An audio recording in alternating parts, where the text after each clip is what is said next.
What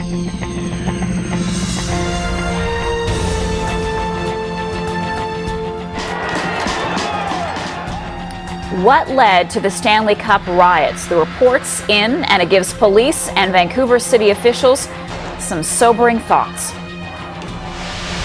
Hello, and thanks for being with us. I'm Marcia McMillan. Vancouver police should have been better prepared for massive crowds following this year's Stanley Cup final. That's the conclusion of an independent report on the riots that took place post-game. The provincial government ordered the newly released review to shed light on the factors that led to the chaos in the streets. Here's what the co-chair of the Riot Review, John Furlong, had to say on what was the main cause.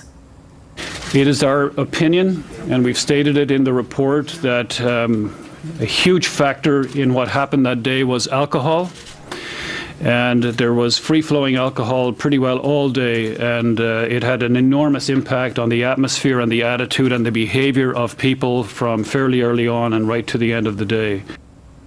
Joining us now on the line from Vancouver is Dave Teixeira. He's the creator of Canucks Riot 2011.com. Dave, thanks for being on the program with us. Well, thanks for having me, Marcia. Was there anything about this report that surprised you? I think the most surprising thing for me was the lack of number of police that were on the streets that evening. Roughly, we had apparently 446 police officers. So that would be like one police officer for 200 people on the streets. That just doesn't seem like a lot of safety or security concerns that evening. And I think the other thing that is there in the report is a sense of urgency. I mean, the Vancouver Canucks are a pretty good hockey team, and we're going to see them in the playoffs, if not the Stanley Cups, again in the future. So we need to act on these recommendations in a way we did not act upon the recommendations from 1994. And does that report look at that? I mean, that has been brought up before. Haven't we learned our lesson? It does address that. I mean, the report's pretty big. I mean, it's a 400-page report, and it came out just about 3 hours ago, so I've only had an opportunity to peruse it. But it does make mention of that. It also touches on social media, which is kind of the aspect of which I got involved in. Right. And they do mention that they did not necessarily monitor those channels effectively. They are now looking to do so better. And, in fact, in the last few days, the Vancouver Police Department have put up their own identification website for people from the riots. So a little bit slow, perhaps, to the dance, but at least they're moving in the right direction. And perhaps they'll have someone specifically assigned to monitoring social media like Twitter and Facebook, because it seemed as though a lot of the rioting spread because of social media. I think some of the rioting may have spread that way, but at the end of the day, you had people that went into the Vancouver core on a day that there was supposed to be hockey, and they brought Molotov cocktails, they brought baseball bats. There were people who were there for the sole purpose of creating havoc, and at the end of the day, as much as the police should have been prepared better, Vancouver City Hall should have been prepared better, it was these criminals who caused this. And it's interesting, because I read that you've said the wrong people organized this event. If not city people, who should have been in charge of planning?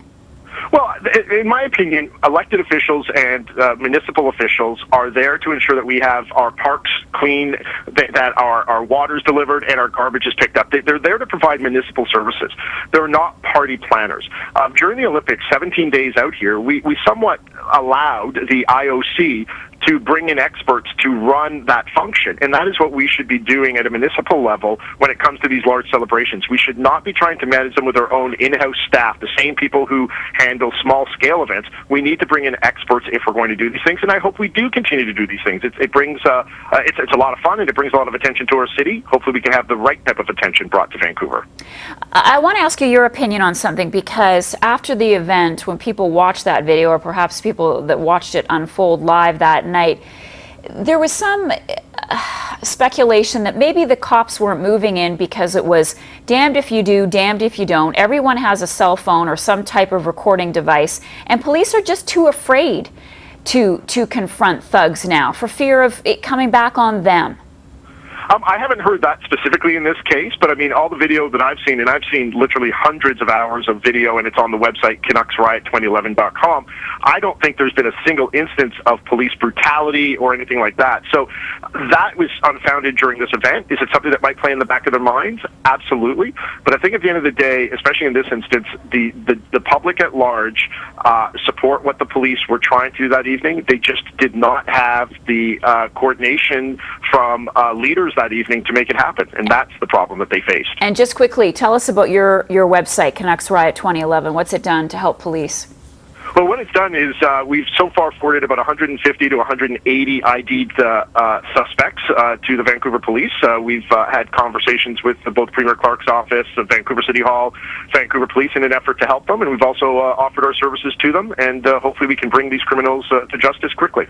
Dave Teixeira, I got it right this time. Thanks very much for being with us tonight. Appreciate your thoughts on this. Thanks for your time.